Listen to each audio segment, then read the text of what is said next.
अस्सलाम वालेकुम नाज़रीन, मैं हूं ज़मीर हैदर और आप देख रहे हैं प्रोग्राम पब्लिक पल्स। नाज़रीन, आज अखबारों की हेडलाइंस थी कि वजारत दिफा ने कह दिया है कि हम जो है अपने फौजी अपनी जो सिक्योरिटी के लिए एहलकार नहीं दे सकते।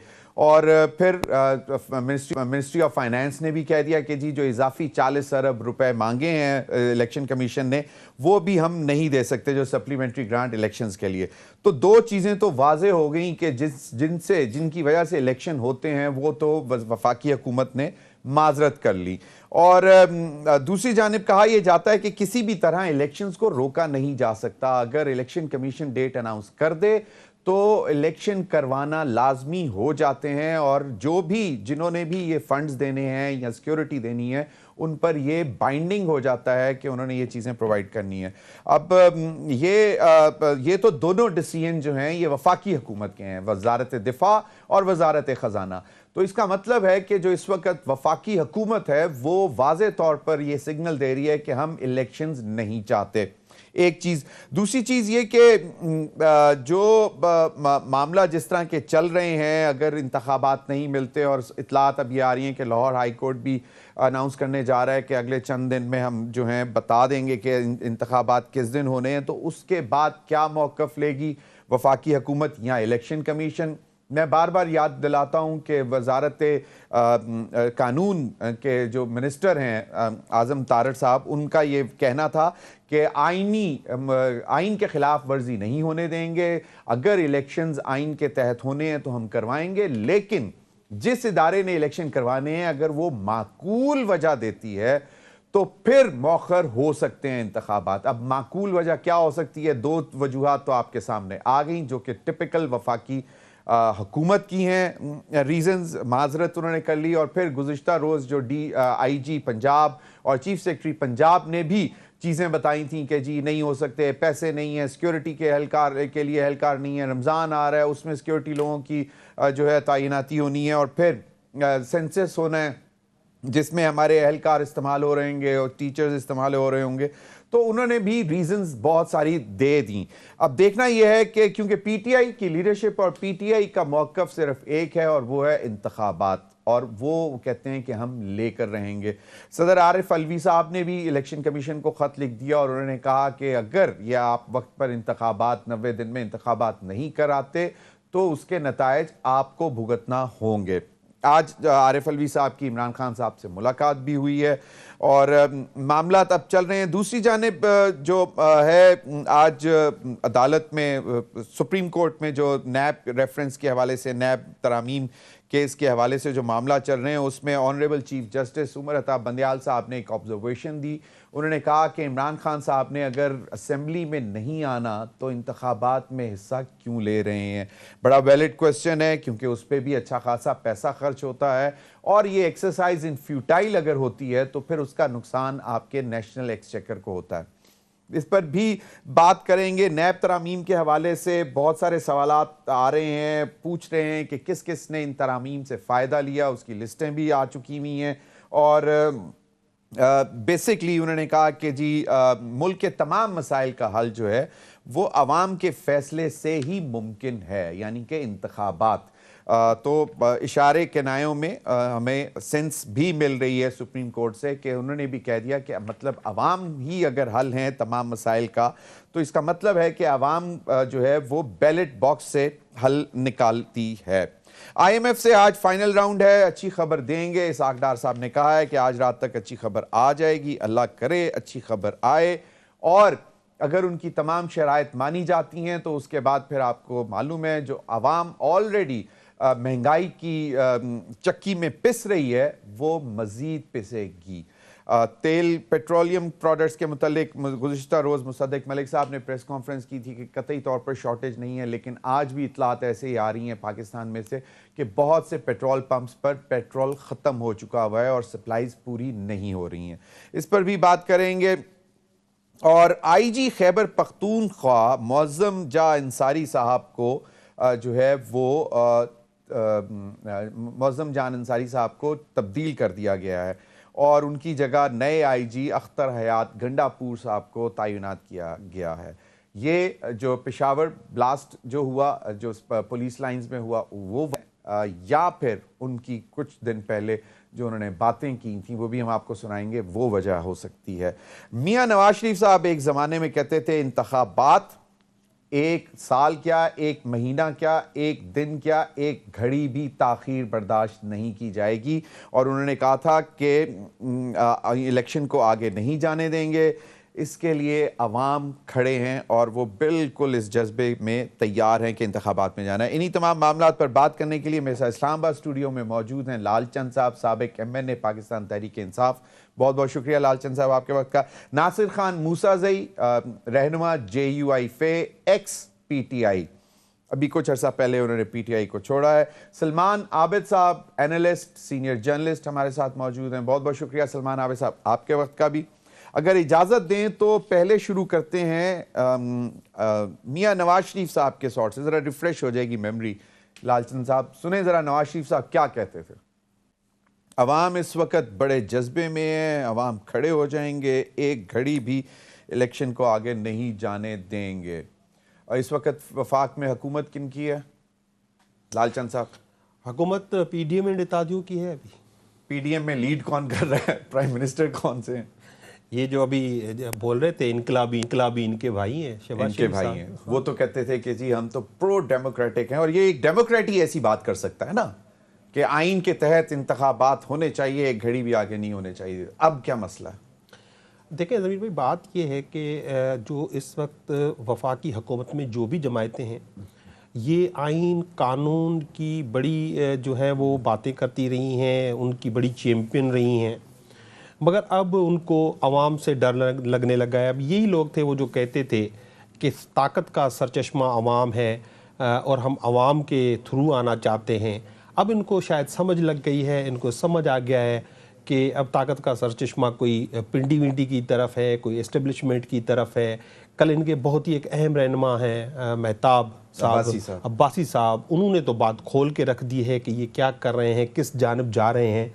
आपने ठीक फरमाया, क्योंकि अब ये अवाम में जाने के काबिल नहीं रहे हैं, क्योंकि इनके जो गुज़श्ता 8 माह, क्योंकि अवाम हमारा पाकिस्तान तहरीक इंसाफ का या इमरान खान का जो बयानिया है, पाकिस्तान की अवाम ने उसको कबूल किया है, चाहे वो साजिश का हो, चाहे ये इनके अपने केसेस माफ़ कराने का हो, चाहे वो अवाम को लूटने का हो, वो बयानिया ठीक साबित हुआ है। अब ये अवाम में जाने के काबिल नहीं रहे हैं। आपने बिल्कुल ठीक कहा। अभी प्रेसिडेंट साहब ने भी जो है आज इनको एक लेटर लिखा है कल, उसमें भी वो इलेक्शन मांग रहे हैं, कहने लगेगा आइन की आप पासदारी करें। सुप्रीम कोर्ट ने बिल्कुल आपने वजह फरमाया, उन्होंने कहा कि मुश्किल तरीन मसाइल का हल जो है वो अवाम के पास है, अवाम के पास जाना होगा। अब मज़ेदार बात यह, इलेक्शन कमीशन जिसका काम है इलेक्शन करवाना, वो मुख्तलिफ लोगों को बुला रही है, मुख्तलिफ इदारों को बुला रही है, उनको प्लेटफॉर्म मुहैया कर रही है कि ना कराने के लिए इंतखाबात। आर्टिकल 220 है अपना आइन का, वो इलेक्शन कमीशन को इख्तियार देता है और सारी एग्जीक्यूटिव अथॉरिटीज़ हैं वो पाबंद है इलेक्शन कमीशन के अहकामात मानने की। अब वहाँ पे चीफ सेक्रेटरी जाके अहकामात दे रहा है कि मैं ये नहीं कर सकता, IG कह रहा है मैं पुलिस नहीं सकता, GHQ कह रहा है कि मैं फौज नहीं दे सकता, फेडरल हुकूमत कह रही है कि हम फंड्स नहीं देते।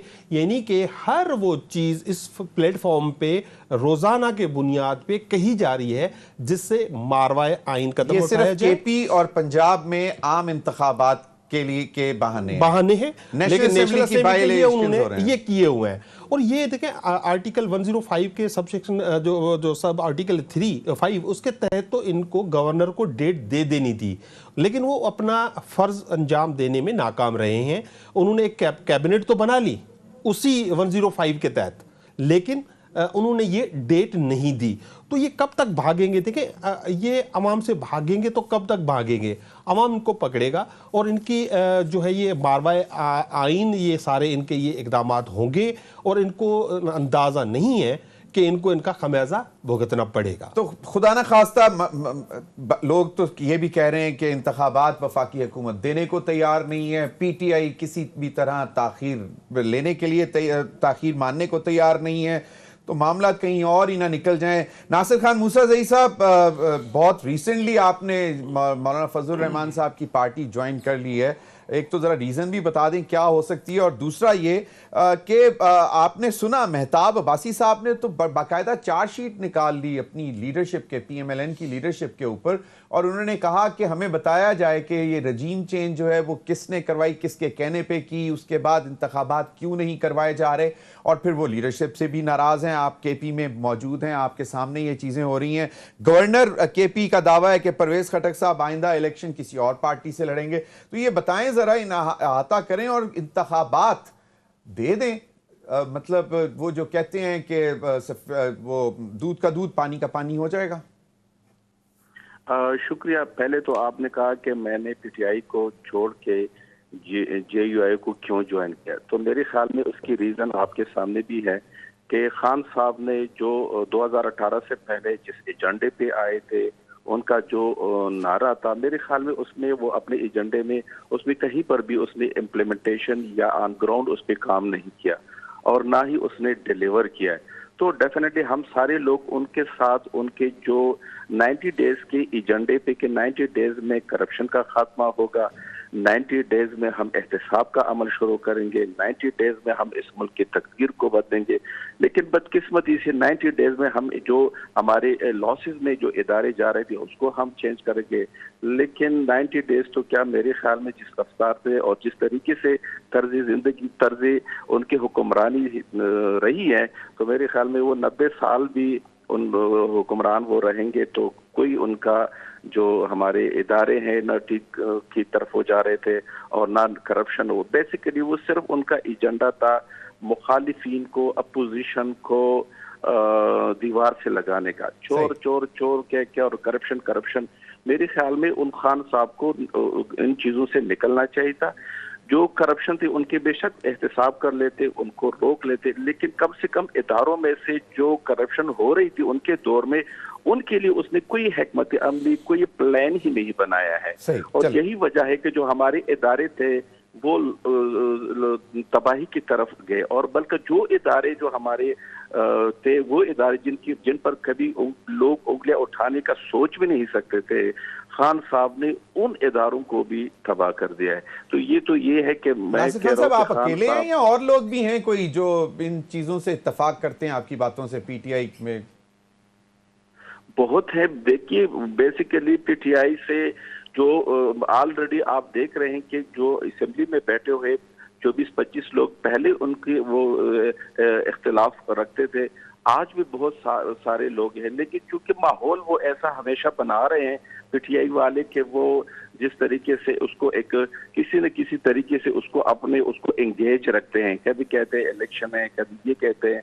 तो जो हमारे अक्सरियती लोगों की जो राय थी खान साहब के बारे में कि उनसे वो मायूस थे। चलें, वो आपका पॉइंट आ गया, लेकिन अब आए ना जरा करंट सिचुएशन के ऊपर। आप मानते नहीं है कि इंतखाबात हो जाने चाहिए? आपने कहा कि उस पर ये मेहताब अब्बासी, तो मेरे ख्याल में ये हर पार्टियों में इस तरह होते हैं कि जब इग्नोर हो जाते हैं तो वो कोई ना कोई वो कर लेते हैं। जिस तरीके से नून लीग में आजकल बहुत सारे वो है जो अपने पार्टी से, वो नून लीग का अपना एक जाती और इंटरनल इशू है, बिल्कुल इंटरनल इशू है कि वो क्या कहते हैं और क्या नहीं कहते हैं। लेकिन वो पूरी पीडीएम से सवाल कर रहे थे ना, इसलिए मैंने आपसे पूछा था। पीएमएलएन की तो चले वो तो एक इंटरनल मैटर है, लेकिन उन्होंने कहा कि ये इंतखाबात क्यों नहीं दे रहे, वो उनका भी यही सवाल है कि इंतखाबात होने चाहिए। चलें उसका जवाब दे दें। इंतखाबात मेरे ख्याल में मैं भी उसके आपके साथ हूं कि इंतखाबात जो हमारा आईन है, जो कानून के राय हमारा जो उसके मुताबिक होने चाहिए। लेकिन हमें ये भी देखना है कि जो इंतखाबात का जो मुतालिबा हो रहा है और जो मुल्क की माशी हालात है, जो हमारे सिक्योरिटी के और जो हमारे हालात है, उनको भी देखना चाहिए। तो लेकिन नासिर खान साहब, आपने सही फरमाया, लेकिन फिर सवाल ये पैदा होता है कि नेशनल असेंबली की सीटों पे बाय इलेक्शंस करवाने को तैयार हैं, बाकी पे नहीं। लेकिन मैं इस पर मजीद भी बात करते हैं। सलमान आबिद साहब, मियां नवाज शरीफ साहब का आपको मैंने शॉर्ट सुनवाया, your take on it sir. देखिए, बात यह है कि इस वक्त तो पूरी हुकूमती मशीनरी रियासती इदारों को इस्तेमाल कर रही है इस बुनियादी नैरेटिव को बिल्ड करने के लिए कि मसले का हल जो है वो इलेक्शन नहीं है। अब आप देखिए कि दोनों सूबाई गवर्नर जो हैं खैबर पख्तूनख्वा के और पंजाब के, वो चैम्बर ऑफ कॉमर्स के जरिए प्रेस रिलीज जारी करवा रहे हैं, ट्रेडर क्लास से प्रेस रिलीज जारी करवा रहे हैं कि पहले मईशत फिर इंतखाबात। ये ऐसे ही है जैसे माजी में एक नारा लगता था कि पहले एहतसाब फिर इंतखाब।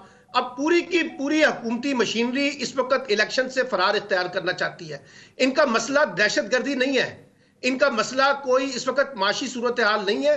अगर इलेक्शन इनके हक में होते तो ये फौरी तौर पर इलेक्शन में जाते ना। अब आप खुद मुझे बताइए, इस वक्त जो मुल्क की माशी सूरत हाल है और जिसका भी आपने जिक्र किया कि आज रात तक डील हो जाएगी IMF के साथ, उसके नतीजे में जो एक नया महंगाई का रेला आएगा, बिजली की कीमतें बढ़ेंगी, पेट्रोल की कीमतें बढ़ेंगी, डॉलर किस तरह से जा रहा है, तो ऐसे में इलेक्शन कैसे उनको सूट करता है मुझे बताइए। अभी कल आपने ख्वाजा साद रफीक का बयान सुना जिसमें उन्होंने प्रेस कॉन्फ्रेंस करते हुए कहा कि जी इलेक्शन सिर्फ एक ही होना चाहिए, यानी नेशनल इलेक्शन होना चाहिए, बार बार इस तरह के इलेक्शन ना कराएं। यही तो एक बुनियादी पैगाम था जो बार बार हम इनको समझाने की कोशिश कर रहे थे कि ये बाय इलेक्शन मसले का हल नहीं है। अब आप मुझे बताइए ना, कौमी असम्बली के जो 100 से ज्यादा नशिस्तें खाली हुई हैं, उनमें 4 माह के लिए आपने बाई इलेक्शन करवाना है। मई, जून, जुलाई, अगस्त में तो ये असम्बलियां खत्म हो जाएंगी ना। अच्छा, इस 4 माह की एक्सरसाइज की क्या जरूरत है? अच्छा, सूबाई इंतखाबात अगर आप करा देते हैं तो उसके बाद कौमी असम्बली के इंतखाबात की क्या अहमियत रह जाएगी इन 2 सूबों में? तो हम तो बार बार, मैं तो ये लिखता भी रहा हूं, बोलता भी रहा हूं कि भाई जाना आपको अल्टीमेटली नेशनल इलेक्शन की तरफ है, जिसकी आज निशानदेही भी की है चीफ जस्टिस ने। तो ये तो अब आप देखिए ना, चीफ सेक्रेटरी कह रहा है कि जी हम सिक्योरिटी प्रोवाइड नहीं कर सकते। अच्छा, आप इलेक्शन कमीशन जो है वो भी खामोश हो जाता है। फिर आपके वजारत दाखिला कहती है हम सिक्योरिटी प्रोवाइड नहीं कर सकते। तो क्या हमें इंतखाबात के लिए बांग्लादेश से सिक्योरिटी मंगवानी पड़ेगी? क्या हमें बरतानिया से रिक्वेस्ट करनी पड़ेगी कि आप आके सिक्योरिटी दें? अच्छा, ये जो अभी नासिर खान साहब ने कहा है कि जी मुल्क के हालात, मईशत, चले मैं इनकी बात को, लॉजिक को 1 मिनट के लिए मान लेता हूं। क्या इस बात की जमानत है कि अगले 6 महीने के बाद मुल्क की मईशत ठीक हो जाएगी और दहशतगर्दी खत्म हो जाएगी? तो अगर ये 2 साल तक नहीं खत्म होती, मईशत भी ठीक नहीं होती, तो फिर हमारे पास क्या, हम 2 साल के लिए इंतखाबात को पोस्टपोन कर दें और हमें इलेक्शन नहीं चाहिए? यानी अब आप देखिए ना, आइन से कैसे इनराफ किया जा रहा है। दोनों गवर्नर जो हैं वो मुसलसल आइन की खिलाफ वर्जी कर रहे हैं, इलेक्शन कमीशन खामोश है।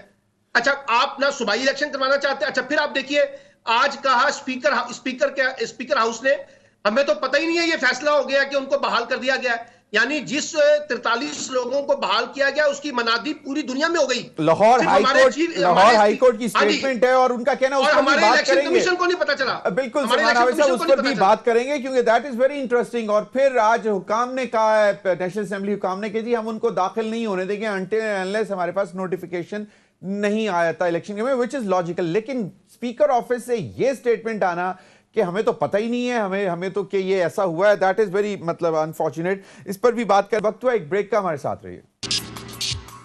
Welcome back. एक तो मुझे बताएं, लालचंद मलिक साहब, आपका इस्तीफा मंजूर हो गया था या आप इन 43 में हैं वापस जाना चाहते हैं? आपका भी दिल कर रहा है कि अगर इनका होता है तो मेरा भी हो जाए, वापस जाऊं? देखिए, बात यह है कि इस्तीफ़ा तो कबूल कासिम सूरी ने कर लिए थे जब हमने इस्तीफ़ा दिए थे, लेकिन ये स्पीकर साहब आए और उन्होंने कहा कि ये इस्तीफ़ा कबूल नहीं हो सकते क्योंकि ये आइन के मुताबिक और कानून के मुताबिक इनका वेरिफिकेशन नहीं हुआ है। और फिर रूल्स ऑफ प्रोसीजर की बड़ी एक लंबी लाइन दी और फिर लेटर लिखा कि पर्सनल ज़रूरी है, रूल्स ऑफ बिजनेस में, हाँ, और आइन में भी है, आइन का आर्टिकल 64 है और रूल्स ऑफ बिजनेस है 43।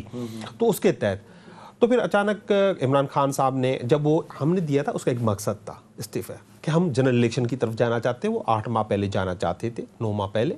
अब सिचुएशन ये है कि इलेक्शन ईयर है। खान साहब ने ये इंडिकेट किया कि we are returning back to the assembly. और दूसरा इंडिकेटर जो उससे ज़्यादा अहम था वो ये था कि हम अदम एतमाद का भी कह सकते हैं और वोट ऑफ नो कॉन्फिडेंस भी ला सकते हैं।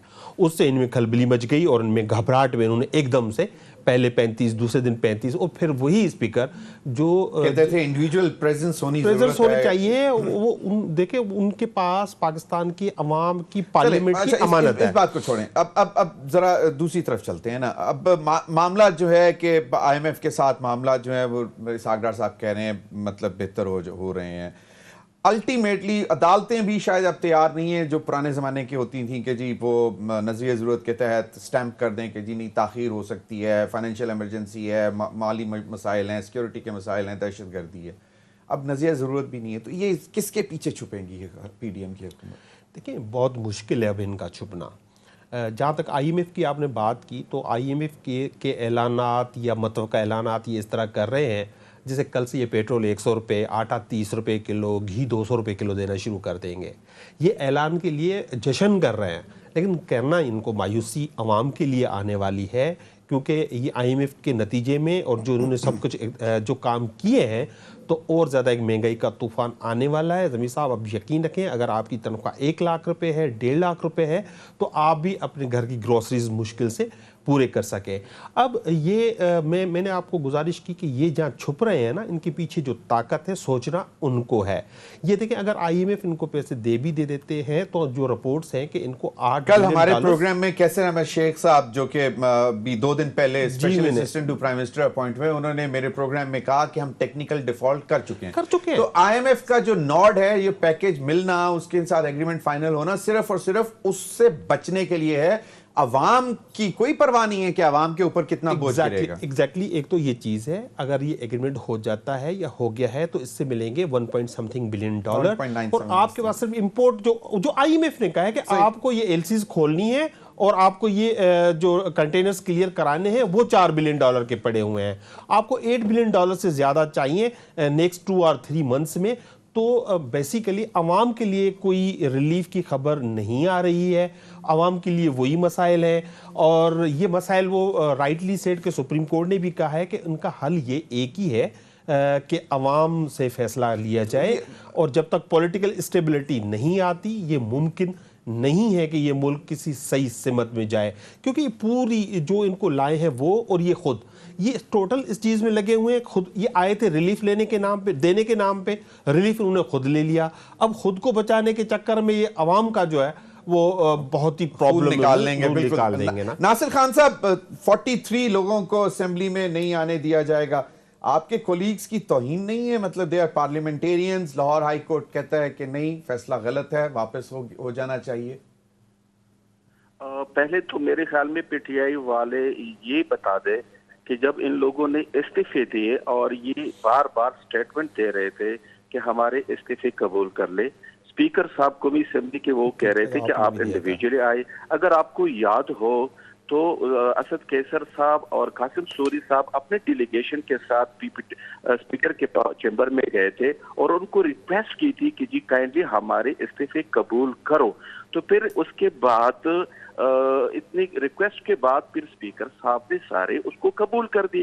तो जब कबूल करते हैं फिर भी ये वावेला और शोर मचाते हैं, और जब नहीं करते हैं तो फिर भी ये शोर मचाते हैं।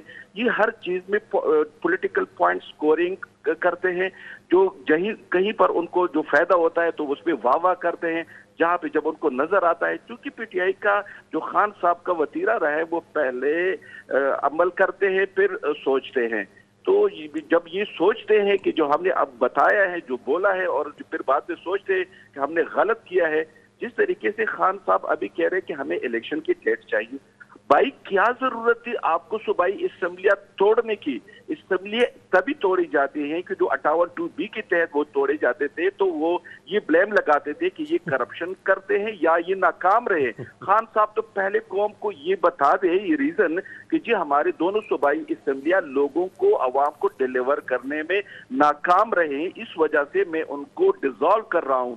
तो इतना क्या जल्दी है? अगर आप आर्टिकल्स की बात करते हैं, आईन और कानून की बात करते हैं, तो वो जनरल इलेक्शन पे ये हो सकता है कि हम जनरल इलेक्शन को डिले न करें, जनरल इलेक्शन में कोई टैक्टिस इख्तियार न करे। लेकिन ये जो खुद वो लोग तोड़ते हैं और फिर कहते हैं कि हमें इलेक्शन भी करवाओ। तो आज चीफ जस्टिस ने भी क्या है कि जब आप तोड़ते भी हो, रिजाइन भी करते हो और इलेक्शन भी मांगते हो, तो क्या फायदा है? अगर यही दोबारा इलेक्शन आ जाएगी, हुकूमतें आ जाएगी। नहीं तो मुझे बताएं नासिर खान साहब, आप KP में और पंजाब में इंतखाबात नहीं करवाना चाहते, लेकिन नेशनल असेंबली की जो सीटें खाली हुई हैं उन पर 4 महीने के लिए, मतलब कोई रीजन तो हो ना कि जी वो क्यों जरूरी है और ये क्यों नहीं हो सकते?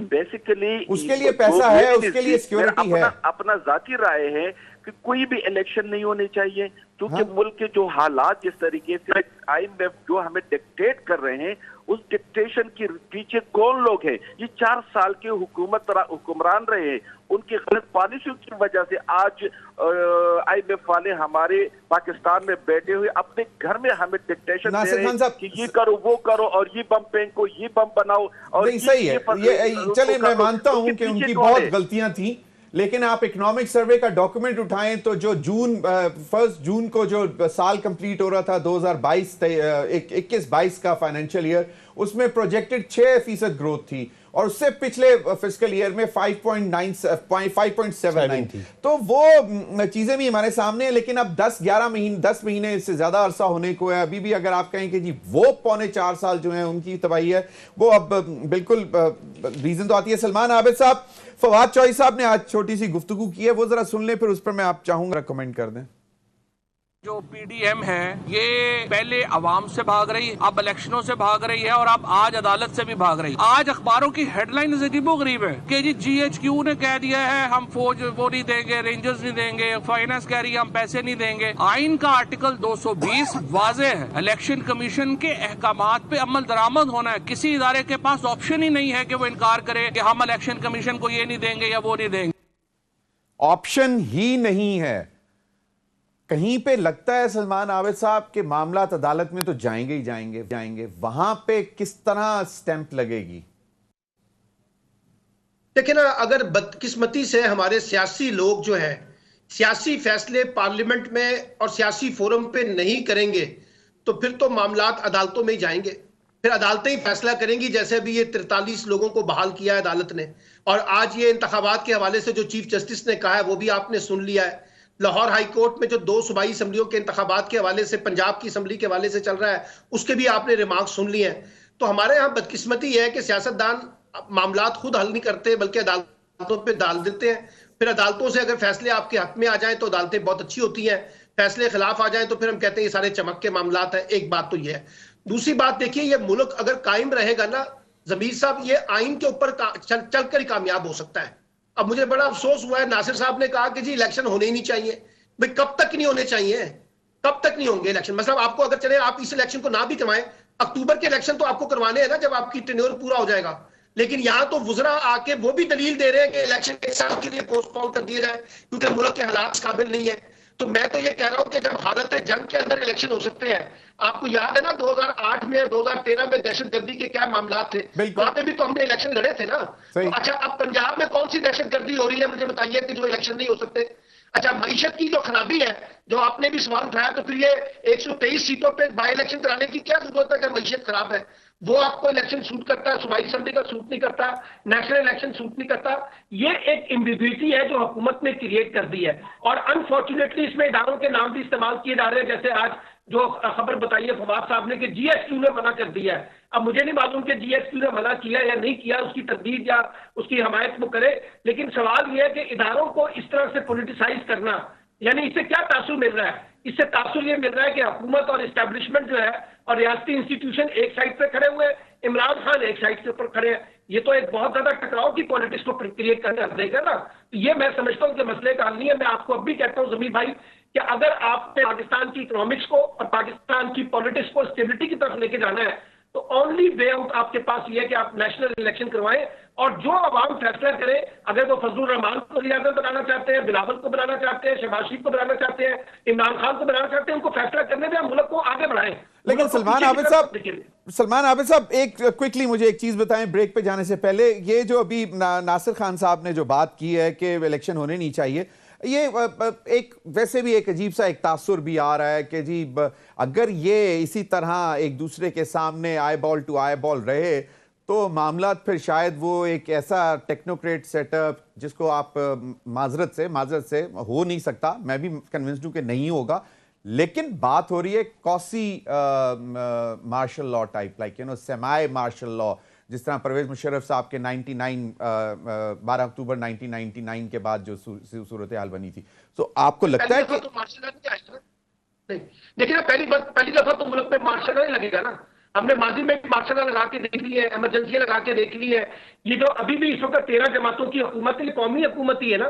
13 जमातें एक तरफ खड़ी हैं, इमरान खान एक तरफ खड़े हैं। मैं समझता हूं कि जो भी आप इस वक्त रेजोल्यूशन निकालेंगे ना इलेक्शन से भागने का, और उसके नतीजे में कौमी हुकूमत, माशी माहिरीन की हुकूमत, इमरजेंसी लगाना, मार्शल लगाना, ये पाकिस्तान के हालात को और ज्यादा कॉम्प्लिकेटेड कर देगा। मेरा मौकफ ये है। सही, इस पर भी मजीद भी बात करेंगे कि अगर हम सब कन्विंस्ड हैं इस बात पर नाज़रीन के सियासी अदम इस्तेहकाम है वो मुआशी अदम इस्तेहकाम के लिए की वजह है, तो अगर सियासी इस्तेहकाम चाहिए तो ओवरऑल वर्ल्ड भी यही कहता है कि जी गो फॉर इलेक्शंस, और बहुत सारे फोरम से ये भी आवाज़ आई कि हम लॉन्ग टर्म डील्स जो है वो 5 साल के लिए इलेक्टेड गवर्नमेंट के साथ करना चाहते हैं। तो फिर ऑब्वियसली चीज़ें बहुत क्लियर हैं। लेकिन ब्रेक के बाद ये भी हम देखेंगे कि आईजी केपी को क्यों तब्दील किया गया, और फिर ये जो गवर्नर केपी की स्टेटमेंट थी कि परवेज खटक साहब आइंदा इलेक्शन किसी और पार्टी से के साथ लड़ेंगे, ये भी नासिर खान से जानने की कोशिश करेंगे क्योंकि वो भी JUI के ही गवर्नर हैं। ब्रेक के बाद वेलकम बैक। लालचंद साहब, आईजी खैबर पख्तूनख्वा को तब्दील कर दिया। ऑब्वियस रीज़न पेशावर का जो वाक़या हुआ, सानिया हुआ, बहुत तकलीफ दे सानिया था, दहशतगर्दी का रीज़न ये बनाई जा रही है। लेकिन आईजी साहब ने कुछ दिन पहले एक बात की थी, ये ज़रा सुन लें। खैबर पख्तूनख्वा पुलिस का कोई मसला नहीं है, ये उस सूबे की बात कर रहे हैं जहाँ पे दहशतगर्दी का सबसे ज़्यादा खतरा है। आईजी पंजाब कहता है सिक्योरिटी के मामलात हैं। एक तो ये क्या रीज़न आपको कौन सी लगती है कि ये सानिया, और दूसरा ये कि पंजाब हुकूमत जो इस वक्त केयर टेकर है उनसे रिक्वेस्ट की गई थी कि ये 30 लोग जो हैं ये तैनात करें, क्योंकि इन्होंने डायरेक्ट तशद्दुद किया हुआ है PTI पे। वो 25 मई और जो सूरत हाल थी उसमें से 26 हो गए, 4 रह गए हैं। मैं 2-3 चीज़ें जी आपको करना चाहूँगा। एक जो सिक्योरिटी की बात हुई कि इलेक्शंस के लिए सिक्योरिटी नहीं दे सकते हम। कतर में अगर फुटबॉल का टूर्नामेंट हो रहा हो, वर्ल्ड कप हो रहा हो, तो वहाँ सिक्योरिटी दोगे। पूरी दुनिया में 6th लार्जेस्ट कंट्रीब्यूटर है हम पीस कीपर्स में, वहाँ सिक्योरिटी देंगे। लेकिन पाकिस्तान जो उनको आइन पाबंद करता है कि पाकिस्तान की आवाम को आपको सिक्योरिटी देनी है, वो नहीं देंगे। ये बड़ी मज़ाक का केस बात है। Very valid. दूसरी बात, लाहौर हाई कोर्ट ने जो इंटरिम ऑर्डर पास किया है, जो आज सब अखबारात ने बड़ा प्रोमिनेंट छापा है, उसमें 2 चीज़ें की हैं। एक, उन्होंने इलेक्शन कमीशन का नोटिफिकेशन मुअत्तल कर दिया है, और दूसरा स्पीकर ने जो इस्तीफ़ा कबूल किए थे 43 वो मुअत्तल कर दिए थे। ये वो 43 इस्तीफ़ा है जो इनको 8-9 महीने टाइम नहीं मिला था स्पीकर साहब को, लेकिन संडे के दिन ये लोग गए भी थे वापस लेने के लिए। संडे के दिन हम गए तो उस दिन संडे को उन्होंने कबूल कर लिया, तो वो दोनों नोटिफिकेशन वापस हो गए हैं।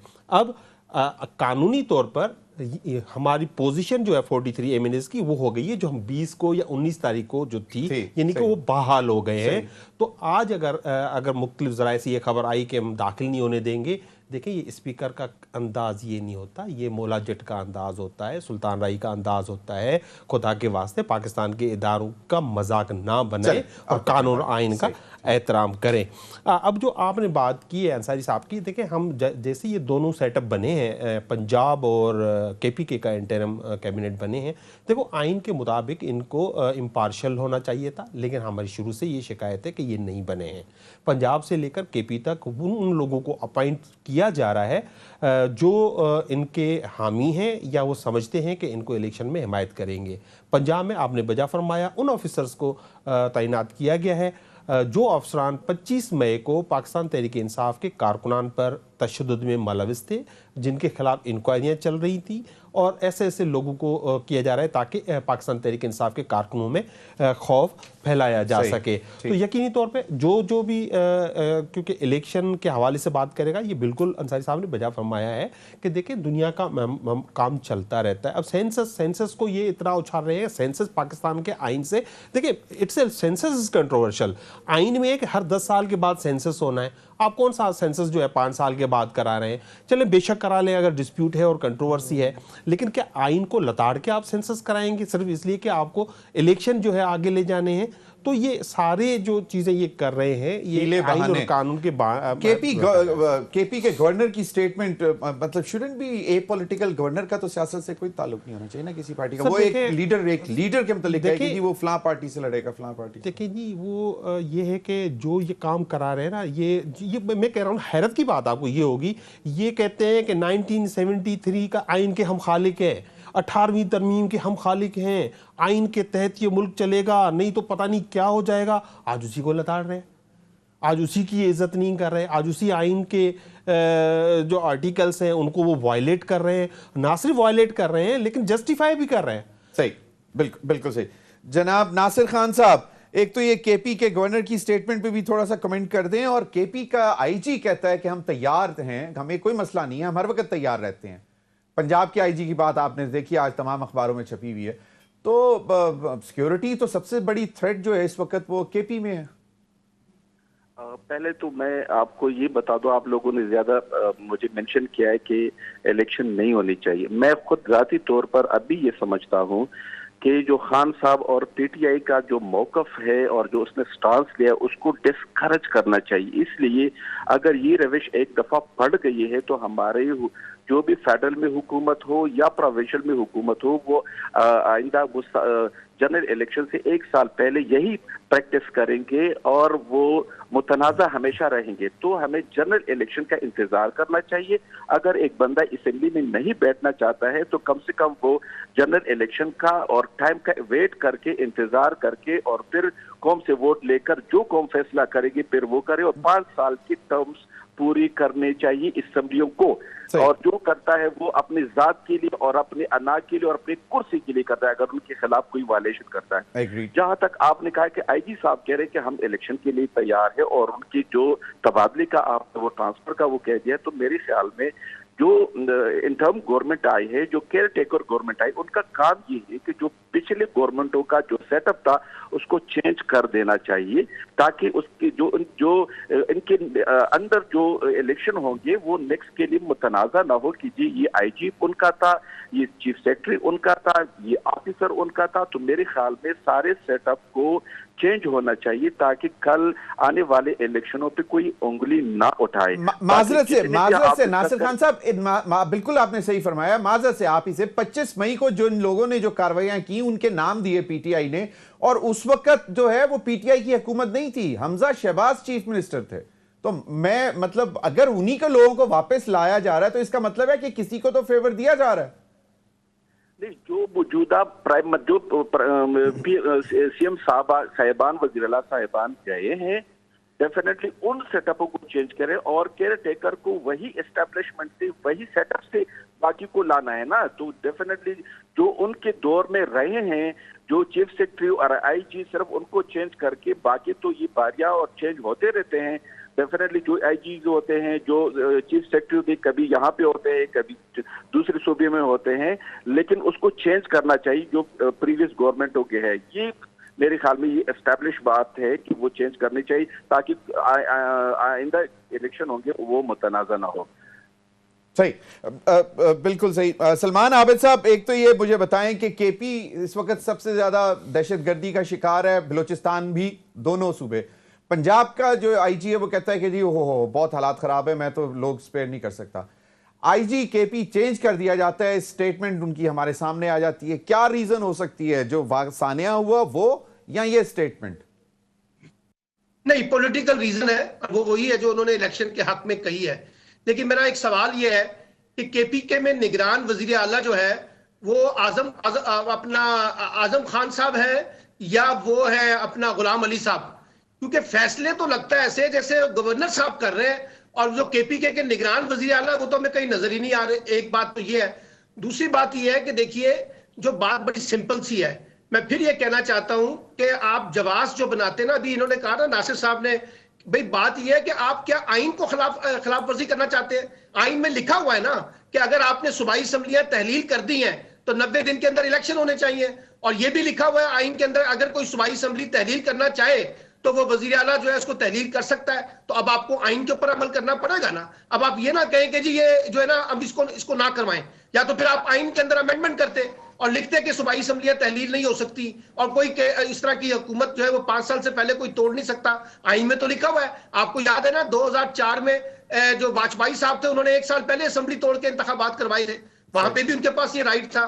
तो इसलिए जो रास्ता है ना इंतखाबात का, उसमें ये रोड़े अटकाने की कोशिश ना करें। ये आईजी का जो बयान है ना, ये आईजी का बयान थोड़ी है, ये बयान तो जिसने दिलवाया है आईजी को इस्तेमाल करके वो सामने आने चाहिए ना। वो कौन किरदार है पाकिस्तान में जो इलेक्शन को पोस्टपोन करना चाहते हैं? कभी वो आईजी को इस्तेमाल कर रहे हैं, कभी वो इलेक्शन कमीशन को इस्तेमाल कर रहे हैं, कभी वो चैंबर ऑफ कॉमर्स को इस्तेमाल कर रहे हैं, कभी वो वजारत दाखिला को इस्तेमाल कर रहे हैं। ये कौन लोग हैं जो चाहते हैं कि इलेक्शन ना हो और उसके लिए जस्टिफिकेशन नोट निकाला जाए?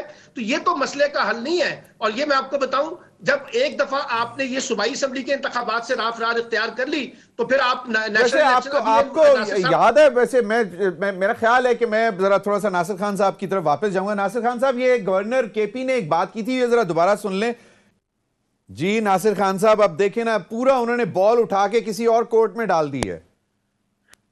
देखो जमीर भाई, बात इस तरह है कि मुझे ये बताइए कि पहले असम्बलियां क्यों तोड़ी गई? क्या हम सिर्फ असम्बलियों का या जो अवाम के जो मैंडेट है वो इसलिए दांव पे लगाते हैं कि उनका एक लाडला एक खान साहब कुर्सी से चला गया है, उनको कुर्सी दिलाने के लिए इतना हम अरबों रुपए खर्च भी करें, लोगों की जिंदगियों को भी रिस्क में ले, अपनी मईशत को भी डुबो दे, इसलिए कि हमारा एक खान साहब एक आईनी तरीके से अदम इत्तेमाद के थ्रू कुर्सी से हट गया है।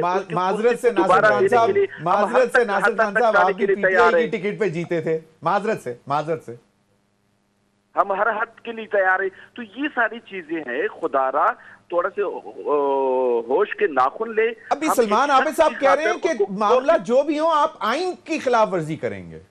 नहीं, मैं कह रहा हूं कि आइन की खिलाफ वर्जी नहीं होनी चाहिए, लेकिन हमें ये भी देखना चाहिए कि एक शख्स की खातिर हम जो जिन खान साहब अंग्रेजी के वर्ड होते हैं इफ एंड बट, वो उसमें ऑप्शन ही नहीं है ना, ऑप्शन ही नहीं है इफ्स एंड बट्स। लेकिन मुल्क में जो मुल्क के हालात हैं, अच्छा, जहाँ पे हम एक रुपया बिल्कुल हमारे 5000, जिस तरीके से आप खुद कह रहे कि $4 अरब आपको इल्तिया खोलने के लिए दरकार है, बिल्कुल सही, नहीं बिल्कुल जरूरी है या हमें आपका पॉइंट आ गया। मेरे पास वक्त कम है, मैं सलमान आबिद साहब आप कुछ ऐड करना चाह रहे हैं? मैं फाइनल कमेंट लालचंद से लेना चाह रहा था। जी, मैं सिर्फ ये कहना चाह रहा हूं कि हमारे लिए फर्द इंपॉर्टेंट है या आइन इंपॉर्टेंट है?